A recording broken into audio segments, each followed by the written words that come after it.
Vale. Pues buenas, estamos con Muy buenos días, Alfredo. Muy buenos días. Estamos con Fernando Visir Segovia, ¿vale? Cuento un poco el historial.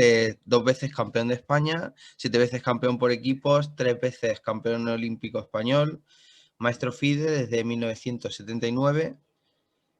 Tiene 3 normas de MI en 1967, 1968 y 1974. Y una vez campeón de España por ajedrez rápido. Y bueno, además de todo eso, para mí lo más destacable es que, aparte de que ha jugado con varios campeones del mundo, ha ganado a uno de ellos en una partida lenta, que ya de por sí es difícil jugar y ganar, ¿no? Y bueno, nació en el año 78, o sea, en el año 43, por lo tanto tiene 78 años, lo cual le da la posibilidad de haber experimentado varias épocas del ajedrez y que nos dé su opinión. Así que me gustaría empezar pues preguntándole que cómo se metió en esto, cómo lo descubrió. Realmente el movimiento de las piezas del tablero es algo que conocí cuando era bastante joven, ¿no? Quizá con 8 o 9 años, en el colegio. Estaban los típicos juegos reunidos y muchas cosas, y entre ellos el ajedrez. Y jugábamos al ajedrez, algunos jugábamos al ajedrez, pero sin ningún método ni nadie que nos asistiese con respecto a darnos algunas reglas. Incluso eran tiempos donde al principio creíamos que se podía iniciar la partida avanzando 2 peones al mismo tiempo y estas cosas, ¿no? Bueno, y este modo de entender el ajedrez realmente para mí existió hasta los 14 años. A los 14 años, no sé por qué motivo cayó en mis manos, bueno, sé de dónde cayó, de la biblioteca de mi colegio, para las vacaciones de Semana Santa o de verano, no recuerdo bien, nos daban algunos libros para llevarnos a casa.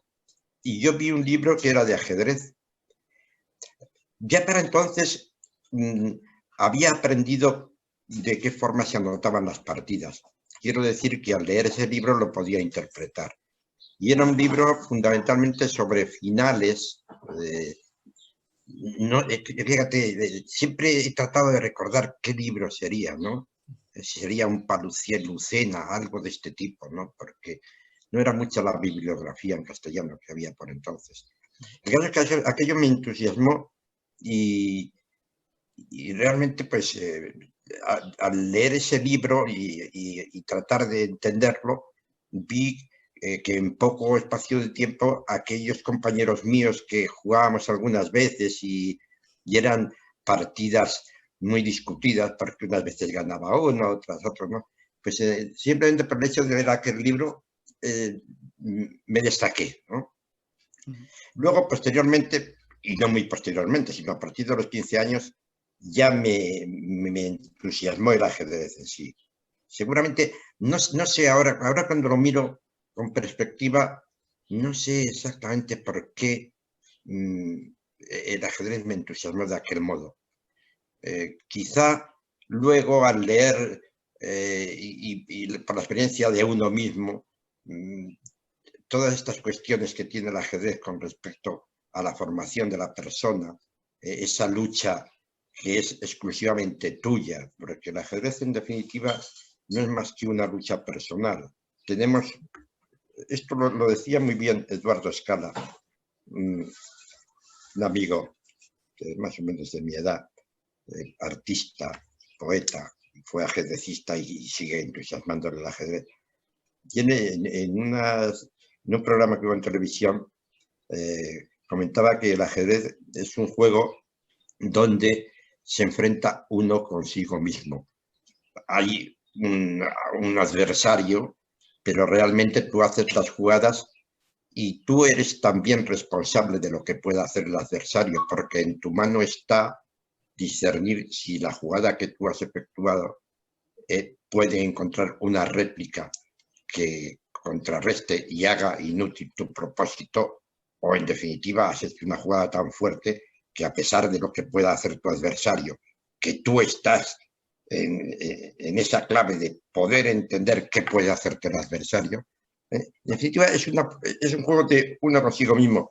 De ahí que se plantee muchas veces el ajedrez como un método de formación de la persona bastante interesante, ¿no? Sobre la forma de la autocrítica, ¿no?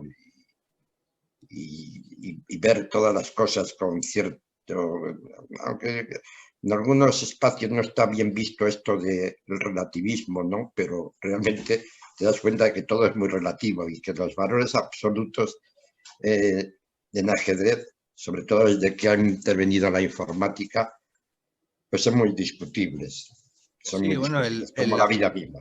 el ajedrez, como un poco evoca usted, parece un juego de realidades, ¿no? Lucha una realidad contra otra, una realidad subjetiva contra otra. Pero parece que sí, que los ordenadores han roto un poco eso, porque ahora ya la única verdad que se impone es la del ordenador ahora, ¿no? Quizá usted lo ha experimentado eso en sus carnes, esta Sí, evolución. realmente desde que la informática entró a formar parte del ajedrez y de este modo, ¿no?, tan espectacular, pues el ajedrez ha cambiado mucho eh, y la forma de entender los comentarios, por supuesto. Uno coge cualquier libro de los años 40, 50, ¿no?, anteriores o quizá un poco posteriores, y vemos como los grandes maestros de aquella época, o incluso ves libros de Alekhine, o de Reti, o Keres, y ves cómo los comentarios mmm, tienen, tienen ese matiz de que viene la jugada con dos admiraciones y te dan una explicación diciendo que esta es la mejor jugada y que de este modo... y todo eso se filtra ahora con los módulos de análisis y sobre todo si son cuestiones de orden táctico. En muchísimos casos queda en duda esta idea que plasmaba el gran maestro en su libro diciendo que esta era la mejor jugada y única para imponer la ventaja, porque el módulo de análisis te puede confirmar, y muchas veces lo hace, esta posición del maestro analista, y otras veces pues incluso apuesta porque no es ni muchísimo menos una de las mejores jugadas, ¿no? Por eso hoy los análisis, no sé, fíjate, te voy a preguntar algo que quizás tú me puedas responder, porque yo estoy bastante alejado de los torneos, ¿no? Ahora, por ejemplo, cuando terminan las partidas, ¿también es costumbre irse a una sala a analizar la partida? ¿Puedes decirme si es así? Sí, yo cuando he jugado sí que sigue la costumbre, pero sí que es verdad que muchos están deseando que llegue la hora de comer para coger el móvil y ver al asesor, ¿no? Sí. Claro, porque es que antes se pasaba a la sala de análisis y estaba un rato muy largo, ¿no? Independientemente del nivel del torneo. ¿Ya? Podría ser un torneo de segunda categoría como un torneo de entrega de maestros. La costumbre era analizar la partida y ahora yo supongo que si existe ese ritual de analizar las partidas, tendrán a su lado un módulo de análisis para no decir Sí, para no decir, barbaridades, ¿no? sí. Eh, Sobre todo en lo que se refiere a la táctica. Después, la estrategia, bueno, hubo, ahora mismo no recuerdo, puede ser Tartakover, porque de Tartakover todas las anécdotas sobre ajedrez siempre se le atribuye a Tartakover, pero no sé quién sería aquel que dijo que el ajedrez solo es táctica, solo es táctica. Y realmente es un tanto exagerado. Realmente la estrategia también es fundamental. La estrategia sí es fundamental. Pero desde que tenemos a nuestro alcance los módulos de análisis, vemos que efectivamente la táctica es lo que más influye en ajedrez, ¿no? Tú puedes tener unas ideas estratégicas, pero y las quieres llevar a cabo a través de un plan determinado y el módulo de análisis te dice que cuidado, que no es el momento de hacer esta, sino que, porque si haces esta, el otro tiene este recurso, sino que tienes que elegir entre estas dos jugadas. Los módulos de análisis también han roto, han roto con esta forma casi de axioma que tenían algunos postulados estratégicos, donde se decía, hay una casilla débil, ya la partida está perdida, ya no está. El módulo de análisis te ofrece muchísimas posibilidades con respecto a crear contrajuegos. Esto se aprecia mucho en los grandes maestros actuales, ¿no? Los grandes maestros de élite, donde ellos practican un tipo de ajedrez que algunos dicen que parecen casi ordenadores, pero ciertamente no, muchas veces parece que no se presta atención a que la casilla haya quedado débil o no haya quedado débil, o que el peón haya un peón de menos o un peón de más. Antes, cuando decías que tiene un peón de más, ya la partida está decidida, ¿no? Sí. Ahora no, porque hay muchos recursos. Uno a través de los ordenadores ha encontrado que el ajedrez te permite encontrar infinidad de recursos. Antes parecían que esos recursos solamente estaban al alcance de aquellos grandes jugadores, Fischer, Larsen, Spassky, ¿no?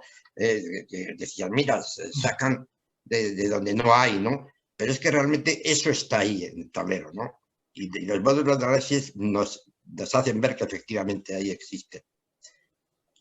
Hombre, ya que estoy metido en este asunto, podrías, si te parece, no sé si sería una pregunta que tenía, no te estoy dejando preguntar porque casi lo mío es un discurso.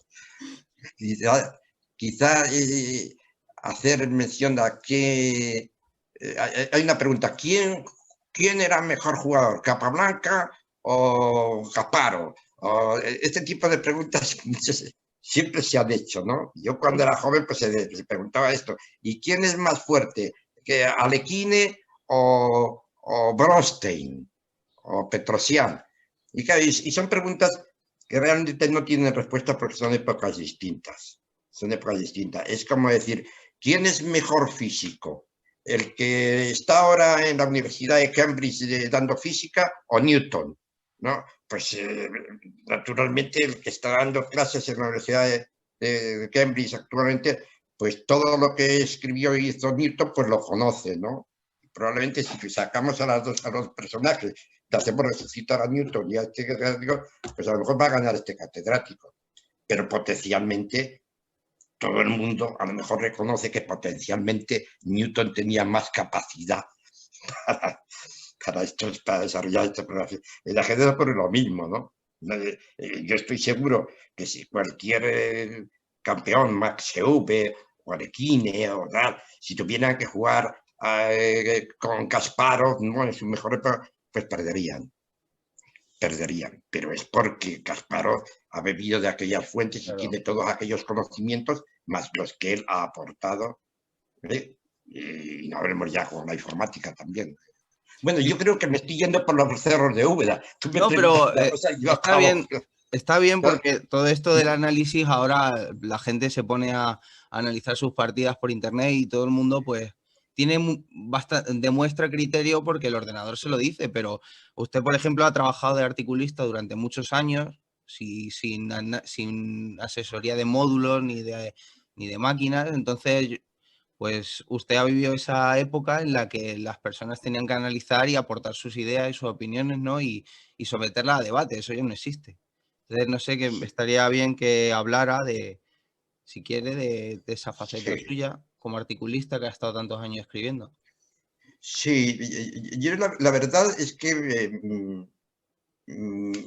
mi acción como ajedrecista, bueno, yo nunca he sido profesional, es que realmente ajedrecistas profesionales en los años cuando yo empecé a jugar al ajedrez un poco en serio, que sería primeros años 60, ¿no? Y después estuve jugando pues hasta el año 77, por ahí, ¿no? Después, a partir del 77, he tenido alguna incursión en el ajedrez, pero ha sido sin mucho ánimo de progreso y nada. Yo ya el ajedrez lo tenía solamente dedicado a la enseñanza y a escribir mis artículos y mis crónicas, ¿no? Algunas revistas, 8x8, Jaque. La primera participación que tuve en los periódicos fue en un diario que se editó en Madrid, que duró muy poco tiempo, y posteriormente, en los años 60, y creo que fue en el año 68, 69, comencé a escribir en el diario Marca. En el diario Marca estuve colaborando hasta el año 75. El año 75, no, hasta el año 76. en el año 76, ya voy a mezclar todo, que en 1900, bueno, voy a hacer una pequeña reseña de mi vida personal, ¿no? Sí. Porque en el año 69 me casé con, con María Pilar Vilar, que tú conociste a mujer, sí, ¿no? Y después enviudé en 2013. En el año, me casé en el 69, en junio del 79, en abril del 70, volvía yo de jugar una Copa Clare Benedict en Inglaterra, que fue la única Copa Clare Benedict que ganó España. Entonces, aquella competición se consideraba como el Campeonato de Europa Occidental. Y ese mismo día nació mi hijo Carlos. Bueno, luego, en 2013, ya te digo que enviudé, y en 2015, en marzo de 2015, me casé con María José Márquez Moreno, es doctora, es médico de familia en Toledo, y bueno, como dato que también tanto sorprendente, es 14 años más joven que yo y está empeñada en que no me muera nunca. Digo, bueno, pues vuelvo a mis artículos. En el diario Marca estuve colaborando hasta el año 76, pero en el año 70 y a comienzos del año 72 me establecí en Las Palmas de Gran Canaria, porque me había contratado la Caja Insular de Ahorros a través de su presidente, que era un entusiasta del ajedrez, Juan Marrero Portugués, para dirigir la revista Ajedrez Canario. Como director figuraba Pedro Lezcano Montalvo, hombre, digamos, es cierto que el trabajo técnico en su mayor parte pues corría de mi parte. A él acudía pues para que me revisase algunos artículos de fondo, dado que como poeta y escritor destacado, pues y muy fuerte ajedrecista también, Pedro Lezcano, ¿no? Pues me venía al pelo aquello, ¿no? Entonces, en Las Palmas, desde el año 72 al año 76, estuve dedicado casi exclusivamente a la revista Ajedrez Canario, participando también en los torneos por equipos, que fuimos campeones de España por equipos, equipo de Canarias, algún campeonato de España individual. En el año 72 gané el campeonato de España individual en Salamanca, ya estando residiendo en Las Palmas. Anteriormente había ganado en 1968 el campeonato de España individual en Reus. Un dato curioso, ¿no? Fue el primer madrileño que ganaba un campeonato de España individual, ¿no? Y ya también como dato curioso, jamás me han invitado a un torneo en Madrid. Ya es tarde también, ¿no? Bueno, y luego, claro, la revista Ajedrez Canario dejó, se cerró creo que en el año 77. Yo desde la península seguía colaborando el último año y ya pues mi actividad pues se centró en la revista 8x8, que eran revistas técnicas 8x8 y Jaque. Hasta luego en 2005 pasé a ocuparme del problema de ajedrez que se publicaba diariamente en ABC, y en ello estuve hasta diciembre de 2016. Y ahora, pues nada, ahora el ajedrez para mí es un hobby y lo paso muy bien viendo por internet los torneos y viendo también con el módulo de análisis muchas partidas clásicas. Con eso me entusiasma, ver cómo se jugaba y ver si el módulo... Hombre, me refiero a los análisis tácticos, porque ya digo que en estrategia el módulo deja mucho que desear en ocasiones, ¿no? Pero esto es en lo que paso mis ratos con respecto al ajedrez, ¿no? Yo creo que me he ido un poco, me he dilatado mucho porque me preguntaba sobre... No, pero quería, está bien, Sí, ¿no? Que yo le dejo libremente que usted se exprese, si seguro que usted va a dar con más información, porque yo a lo mejor no doy con las preguntas adecuadas, entonces eso y ahora porque quizás no hemos tocado ese tema, que usted sobre todo, yo, vamos, yo personalmente le conozco como maestro porque nos enseñaba sí, todo nos de niño. conocemos, Alfredo, nos conocemos desde que me llamabas Visier y nos tratábamos de tú, o sea que no me hagas tan mayor, llámame de tú. A ver, a ver. No, eso, que nos hable de su faceta como maestro, que no sé. Bueno, mira, yo la verdad es que no he participado, mi etapa como ajedrecista, pues no he participado en muchos torneos internacionales. O sea, si se ve, por ejemplo, en mi base de datos, pues yo creo que están la mayor parte de los torneos internacionales que he jugado y no son demasiados, ¿no? Entonces, ya te digo, yo no había apenas profesionales del ajedrez en España. Cuando yo empecé, considero que empecé a intervenir en el campo internacional en 1966, cuando fui a Palma de Mallorca, eh, y mi trabajo consistía en hacer el boletín del torneo. En 1966. Y a última hora, un jugador rumano, Troianescu, no le dieron el visado y faltaba un jugador. Y entonces dijeron, pues que juegue Visier, ¿no? Y ahí empecé a jugar, ¿no? Ese torneo. Pero no he tenido un desarrollo profesional como ajedrecista muy amplio, ¿no? Dentro del ajedrez español sí he jugado más, pero he jugado muchos campeonatos de España por equipos. Y he jugado algunos campeonatos de España individual, algunos torneitos.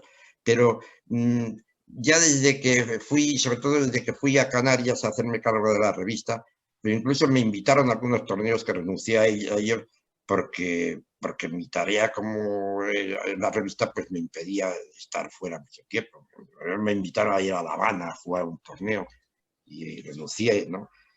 Y luego no tardé en darme cuenta que a mí me apasionaba mucho más escribir sobre ajedrez porque era mucho más sencillo. Jugabas ya para hacer el diagnóstico. No eras tú el que tenías que estar en la mesa de disección, ¿no?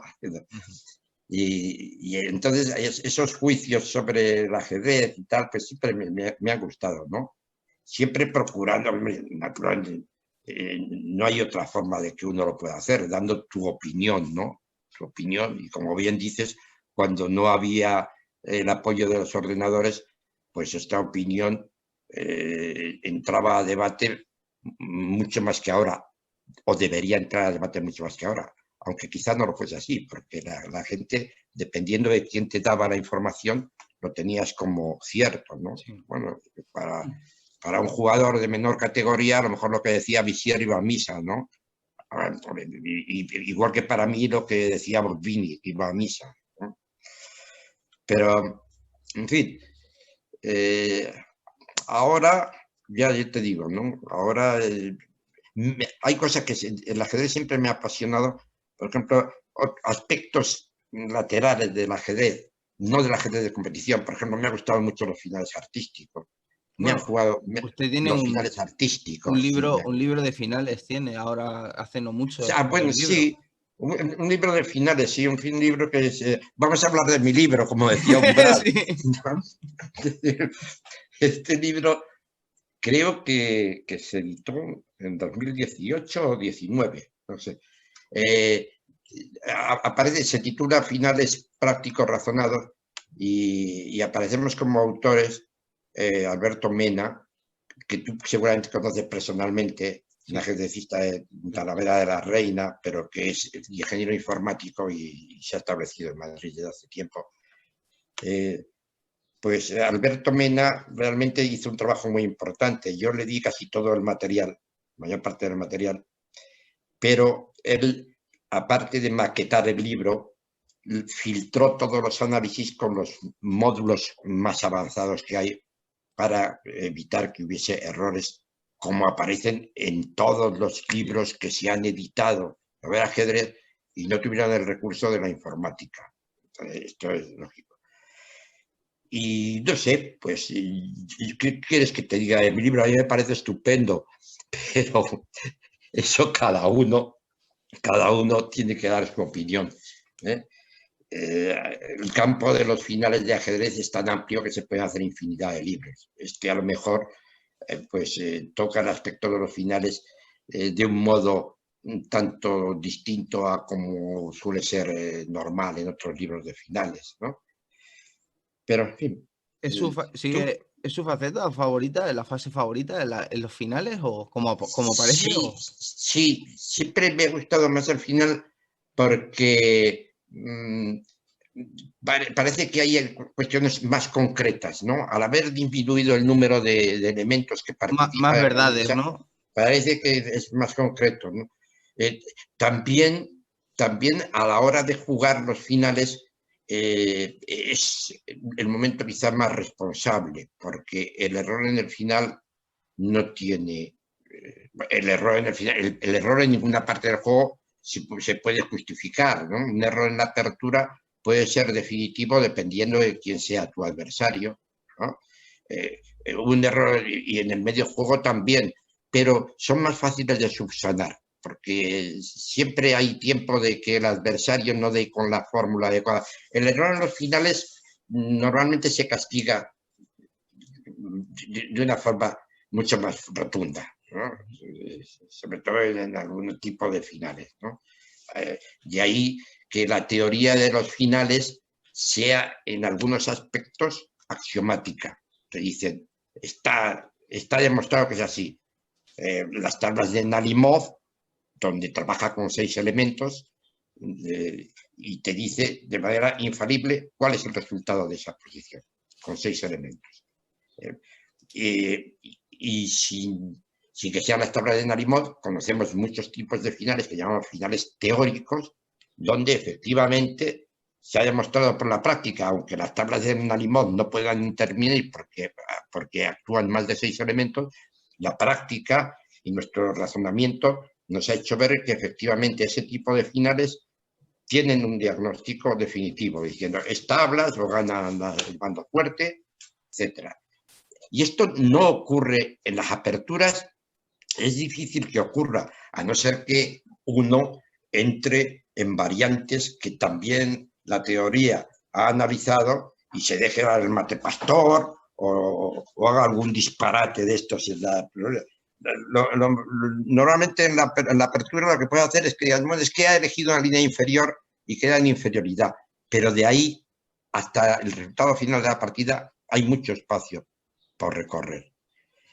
En el medio juego, pues también puede haber posiciones muy difíciles, con mucho desequilibrio, donde atacan los dos o ataca uno y el otro se defiende.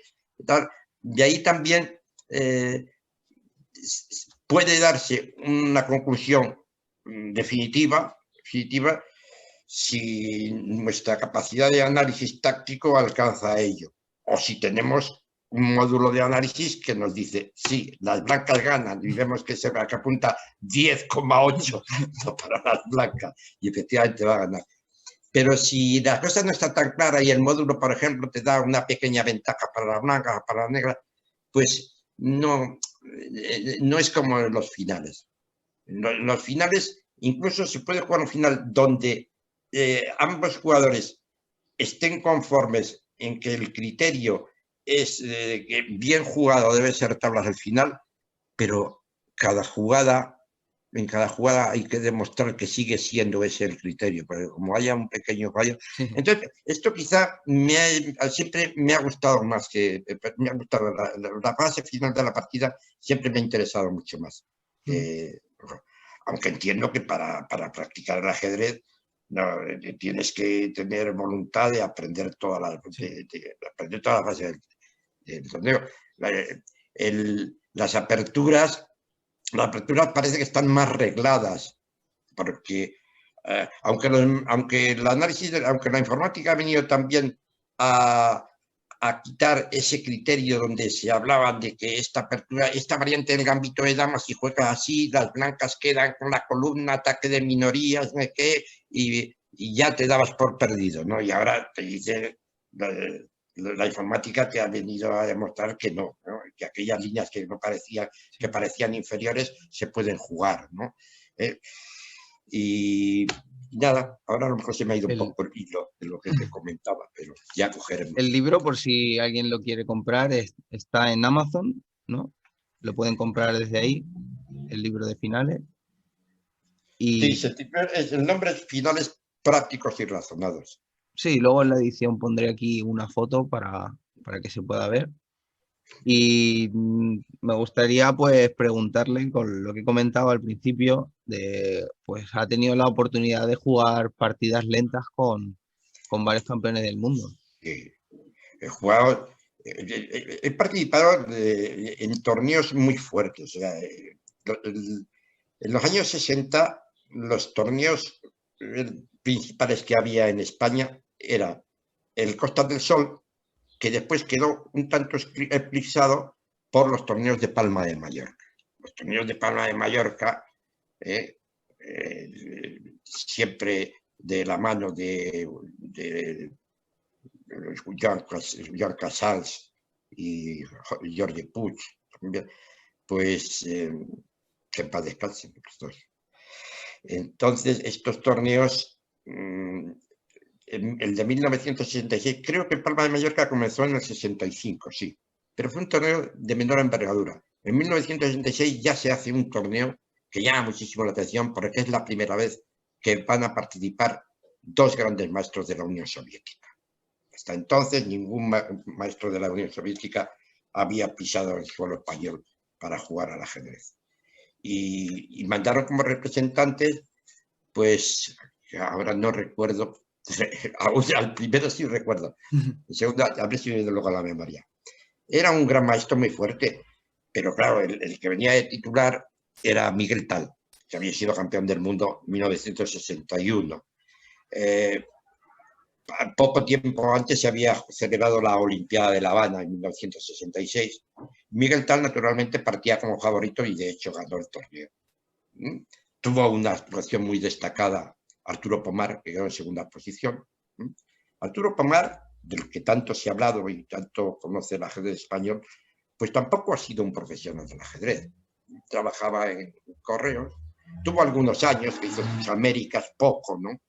Pero después pues trabajaba en correos y muchas veces se ha hablado de este tema, de cómo no se le ayudó y tal, ¿no?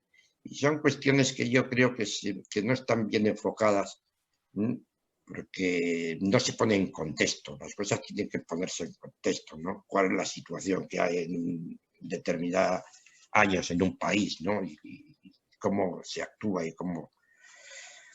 Claro, visto desde hoy, pues no podemos entender como un jugador de la talla de Arturo Pomar con ese potencial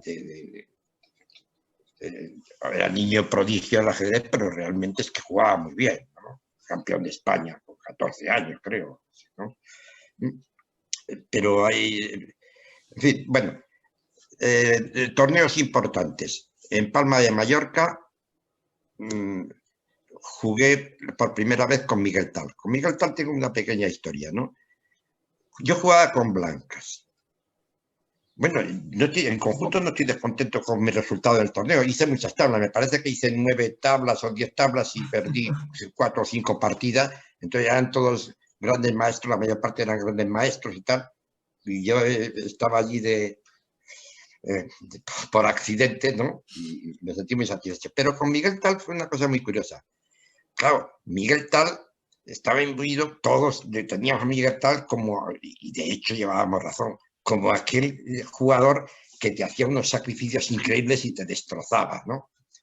Entonces yo jugaba con blancas, fue una defensa india de rey, donde en el momento que pude, en cuanto las negras jugaron E5, yo cambié en E5, cambié las damas y cambiaba todo lo que se podía cambiar.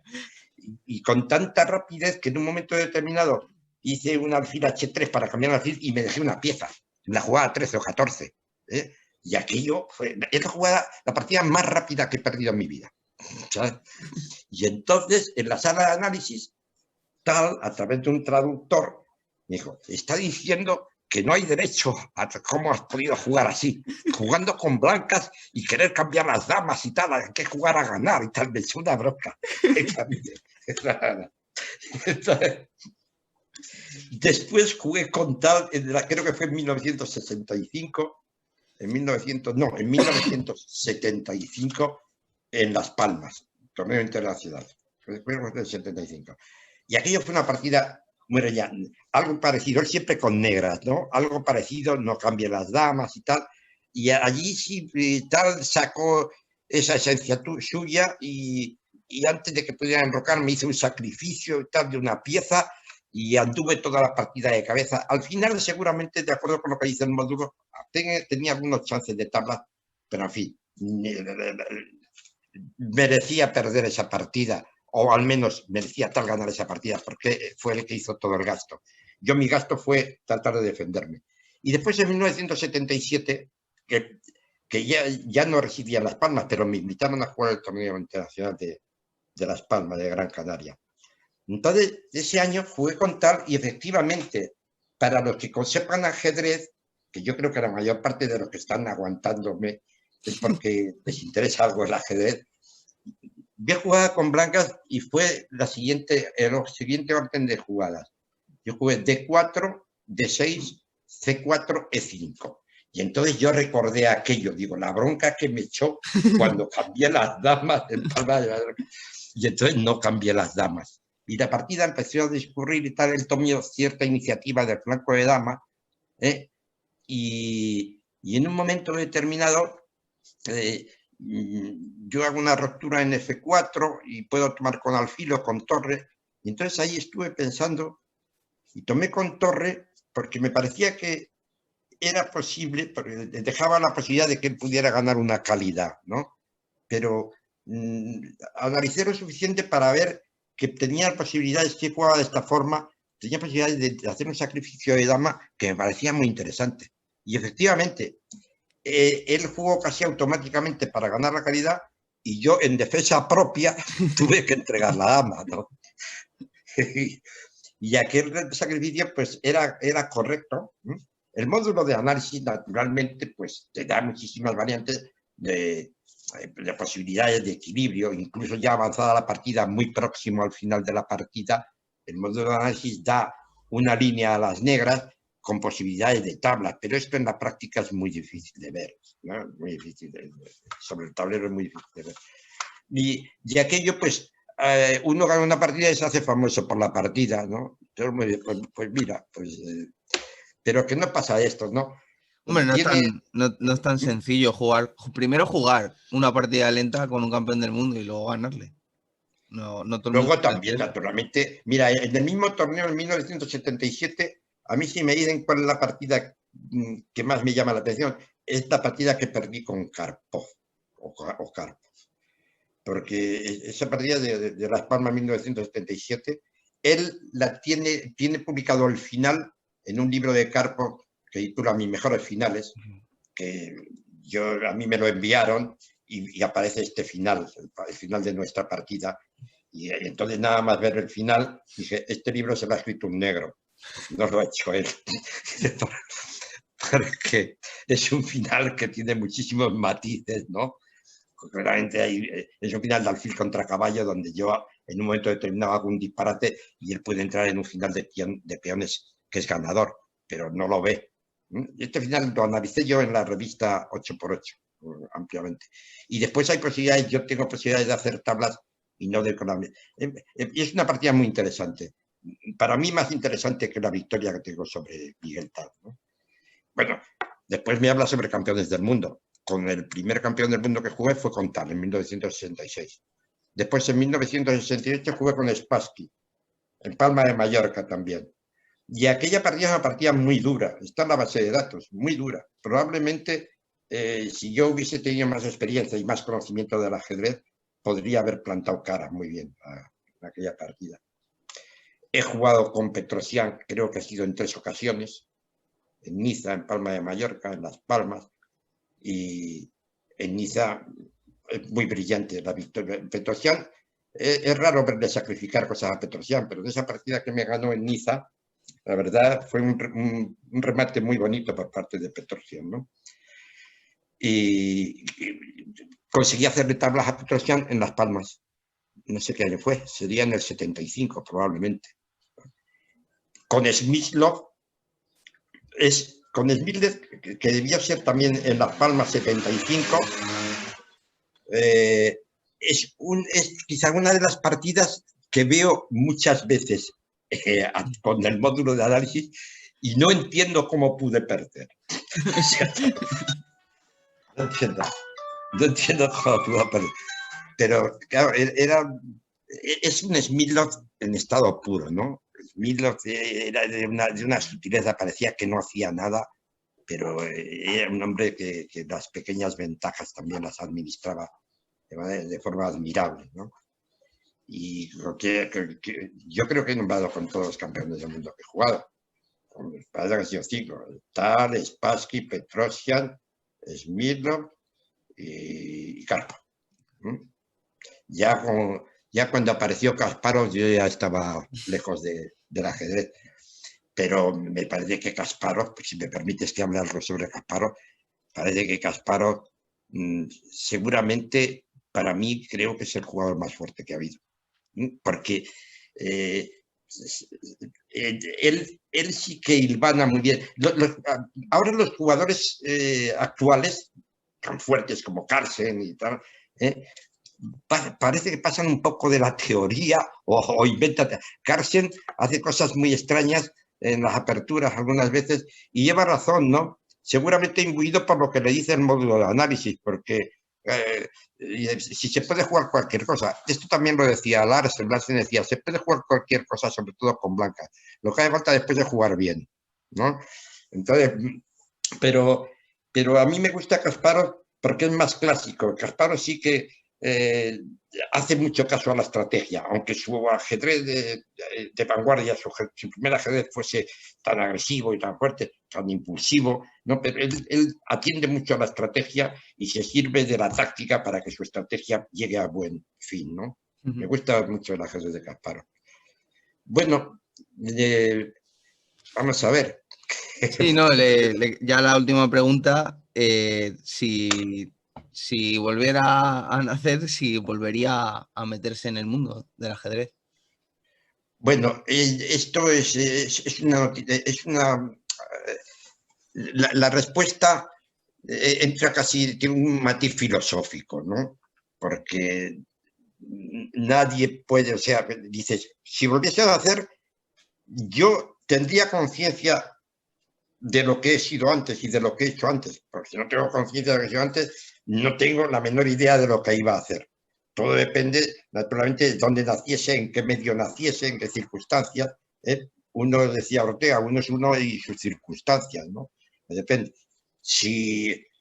Probablemente si fuese la misma persona y me encontrase con el ajedrez a mi alcance, probablemente sí sería partidario del ajedrez, aunque el ajedrez fuese distinto al que yo conocí con motivo de la informática, ¿no? Porque el ajedrez antes y después de la informática, yo soy ajedrecista anteinformático, ¿no? Entonces, probablemente a mí me atrajera el ajedrez del mismo modo que me ha ocurrido en mi vida normal, ¿no? Ahora, si me preguntas, tú, bueno, tengo una pequeña respuesta.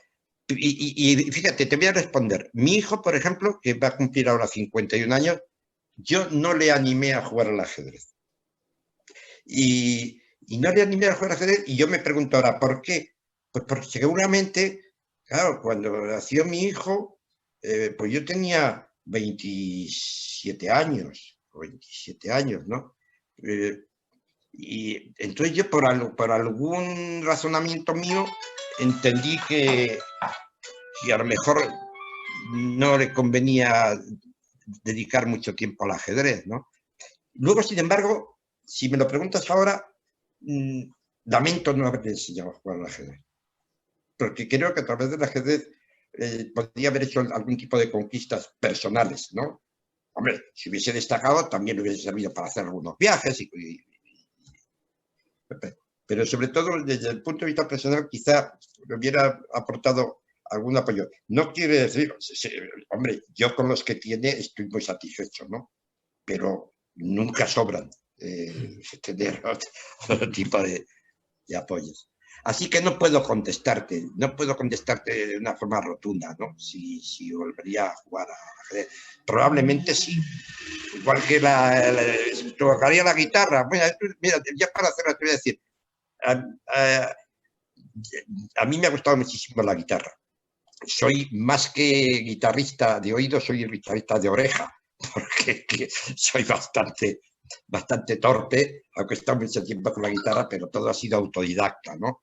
Pero me ha entusiasmado tanto la guitarra, Pablo Morán en su libro Campeones y Campeonato de España, donde habla de ese campeonato de España de partidas rápidas, el primero que se jugó en 1968, en el Círculo Mercantil, que nadie habla de ese campeonato de España de partidas rápidas, pues comenta, refiriéndose a mí, que siempre estoy con mi guitarra. Y es que yo la guitarra me la he llevado a Niza, me la he llevado a viajes por ahí. Cuando iba con el equipo español, siempre iba con mi guitarra. Pues probablemente, si ahora mismo me transformase en un chaval de 8 o 9 años, pues a lo mejor me gustaría el ajedrez, me gustaría la guitarra también. Y si alguien me avisara y dijera, oye, que tuviste otra vida donde fuiste un ajedrecista de estas características, y tal, aprovecharía para estudiar más en ambas ramas, ¿no? En ajedrez y en la guitarra, ¿sabes? Pues nada, muchas gracias por su tiempo y por sus palabras. Y nada, que ha sido un placer y nada, pues eso, que si quiere añadir algo. Pues nada, únicamente que nada, que oye, que te agradezco mucho. Esto, algunas veces lo comento con María José, con mi mujer. Digo, uno vive mientras le recuerdan, ¿no? Entonces, uno vive mientras le recuerdan, pues esto a lo mejor sirve para que viva más tiempo, ¿no? Porque a ti te recordarán más. Lo digo sin sentido pesimista, ¿no? Pero es así. Yo os agradezco mucho que hayáis contado conmigo para que os cuente algo de mi vida ajedrecística. Nada, pues, Da muchos recuerdos a tu padre y para todos vosotros que tengáis muchos éxitos. pues muchas gracias y que le siga yendo así de bien, que le veo hecho un chaval, yo le veo muy bien y que muchas gracias por todo y siempre. Pues nada, gracias a vosotros. Buenos días. Buenos días. Adiós.